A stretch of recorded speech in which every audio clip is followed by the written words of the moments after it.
お前は地球の生命を研究し、重視製造に役立ってきた。で、人間の基地を破壊するにふさわしい住所。申し上げます。ボンザルスでございます。ボンザルス。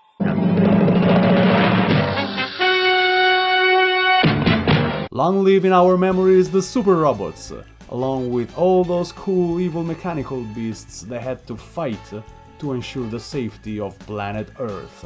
Today, mainly inspired by this strange-looking insect called the hickory horn devil, I will use a bunch of pure trash to make a beast fighter, as these creatures are called in the cartoon series Voltus 5, which is, among them all, the one I liked the best when I was a kid.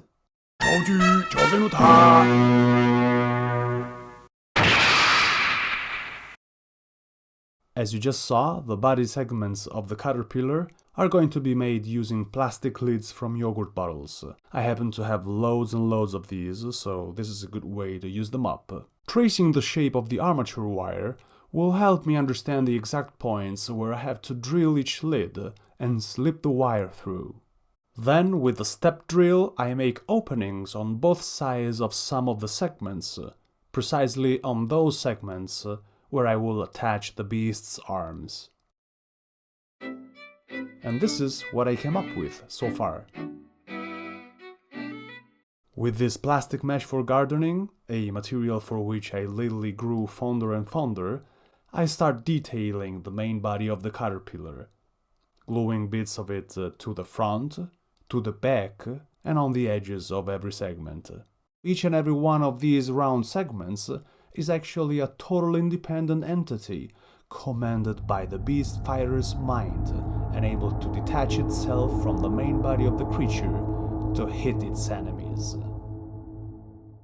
It is observing the anatomy of a caterpillar that I noticed the prolegs, a stub structure that makes the body of these insects so very identifiable. Wooden beads should give the baby legs a chubby silhouette, while a bit of leftover trimmer line should do the rest.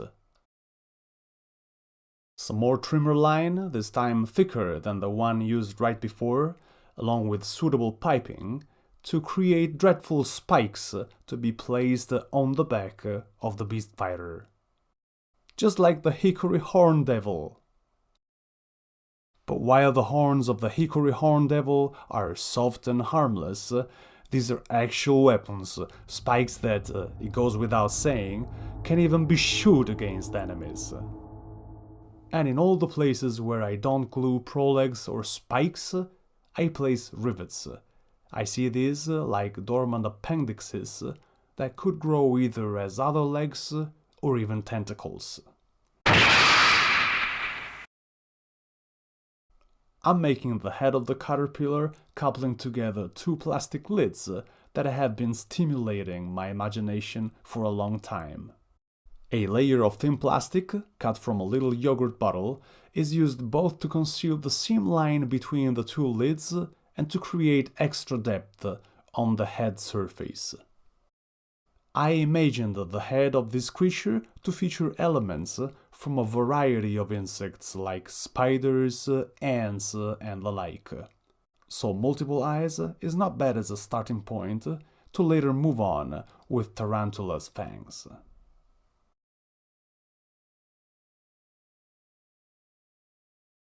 And now you're probably asking yourself, what the hell is he doing with two raptor claws? Well, these are not raptor claws, these are actually bamboo cuts. I had to opt for bamboo cuts in order to reach this kind of thickness. It would have just been impossible using any of the plastic piping I had at hand. Good old CRT TV sets are, or should I say were, a mine of cool funky bits for makers to use in their builds, among which these round ones that I use to frame the fangs and detail both sides of the head.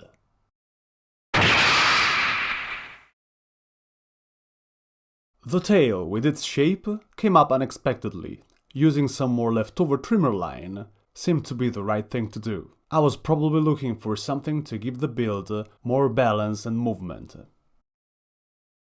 The more I look at its color, the more it makes me think about a phenomenon not rare in nature, called aposematism, that consists in displaying beautiful colors as a strong alarm signal to advertise to potential predators that you're not worth attacking or eating. Once again, looking at reference pictures, I found out about the existence of little respiratory organs called spiracles, situated on both sides of the body of the insect. And I just thought it would be super cool to add them on the model in the shape of little exhausts.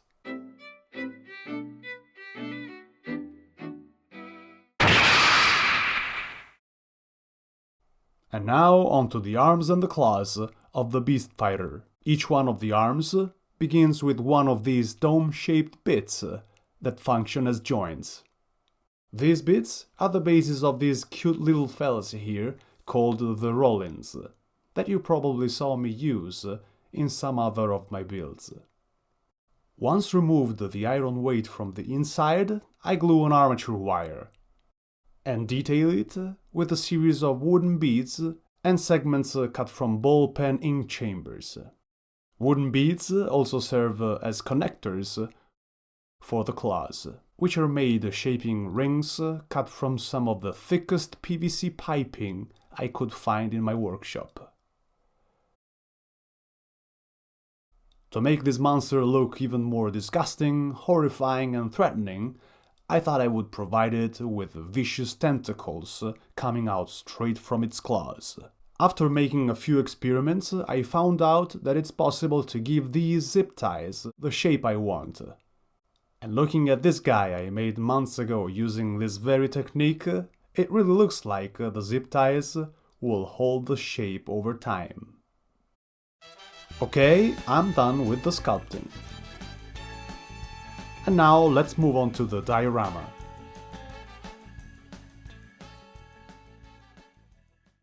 I think it'd be cool for the body of the creature to have some texture, especially on these vast empty areas of the head, but also in all the areas where I made a mess spilling CA glue everywhere.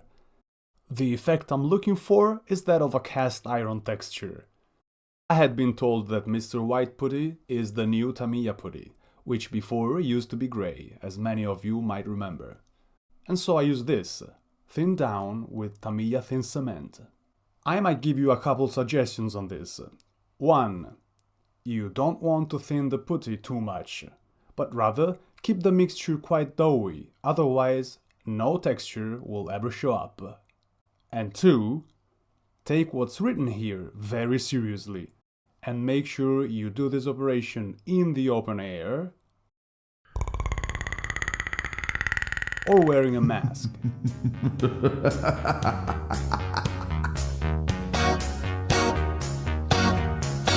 Like a vermin, primed for the very first time.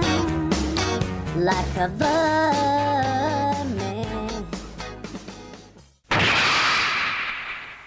After a coat of white prime, I paint the beast fighter with the color palette I chose for it.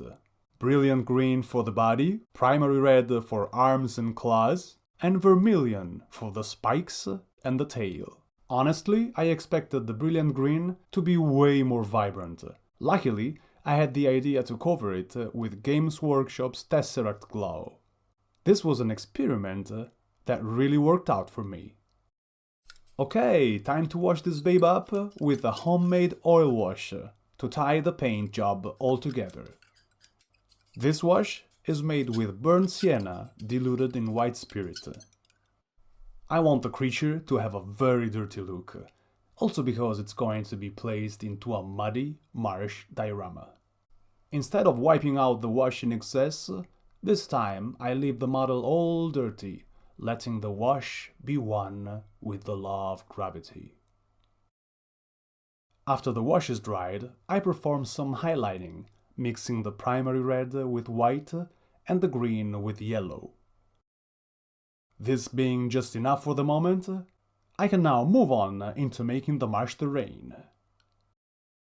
ときましてモンガシラようこそ。ネタはいいものがざるです。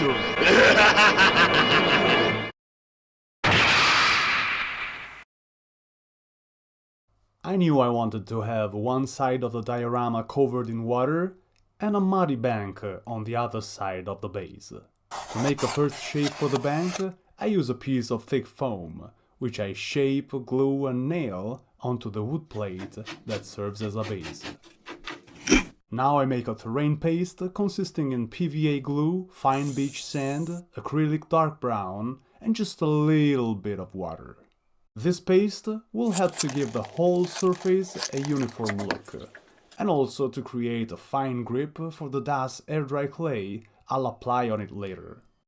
I come back the day after and find it solid as a rock, ready for the Das air dry clay to be applied.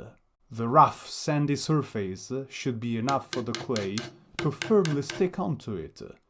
But to be sure, I also add some nails, you never know. Now you can see why I used Das clay to model the upper layer of the bank. Because I wanted the tanks to be half soaked into the marsh mud.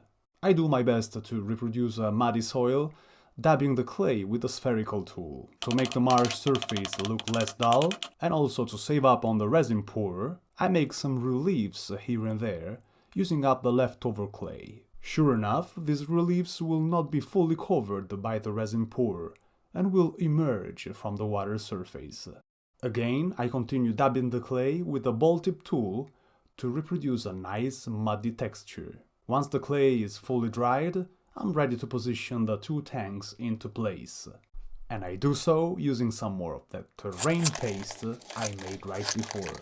The first tank I glue is the damaged one. I use the paste to make the tank look like it's half sunk into the mud. Then, I do the same thing with the second tank. With very thin plastic strips, I make a bunch of swamp weeds hanging right from the beast's claws.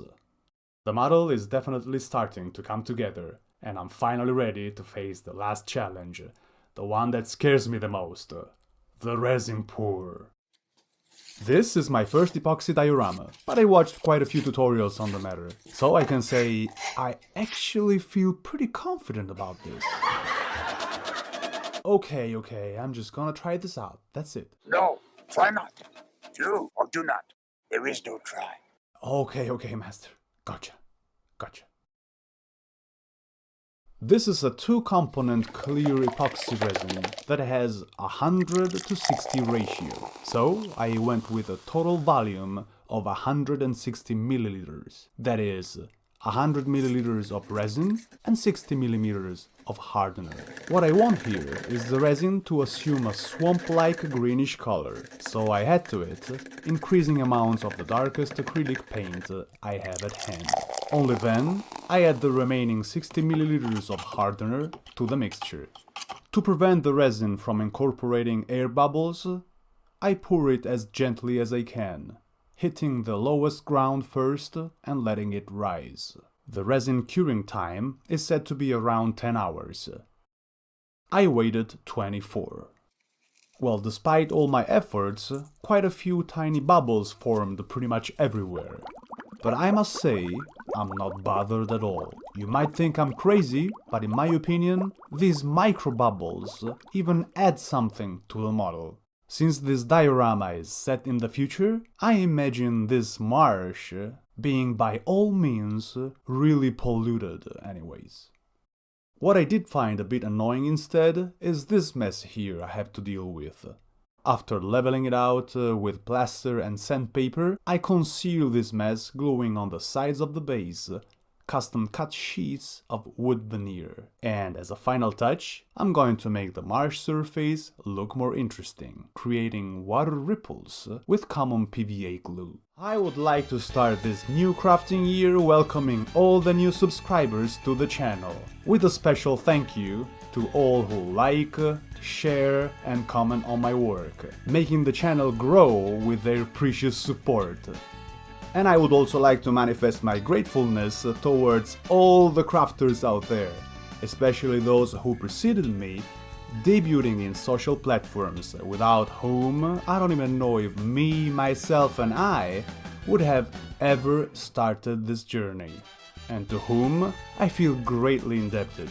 They're always out there, with if this was the last day in my life, I would rather spend it crafting that kind of attitude, which I like, crafting like crazies, setting new standards and creating opportunities for confrontation, hence for mutual personal and professional growth. I'm talking about the craftsman steady crafting, bill making stuff, scratch bashing, boile hobby time, studs and studio, cut, transform and glue, all the way to Andy Mecha, Terrain by Aaron, Craft Redux, and the list could go on and on and on. Go check them out if you haven't already. This being it for today, have a good one. Beast Fighter Chogenuta is a dreadful mechanical beast in the shape of a huge caterpillar sent by an evil entity from uncharted regions of the farthest universe to conquer all planets with life forms. After a state of alert was declared worldwide, the Human Army Alliance was formed to face the threatening monster, which set its lair into a vast marsh terrain.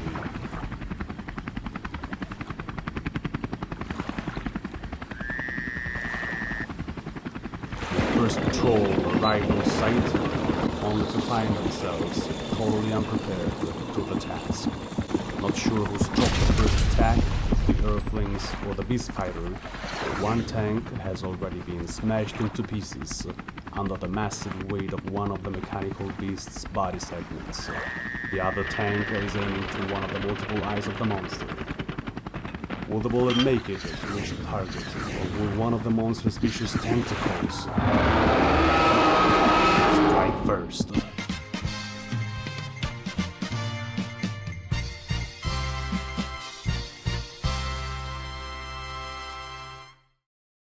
Obviously, the Earthlings are not prepared to face all alone an alien threat like this one. Who will help them then? Will the help come from a trained human task force? Or will the technology needed to defeat such a dreadful menace also come from outer space? If you want to know, stay tuned.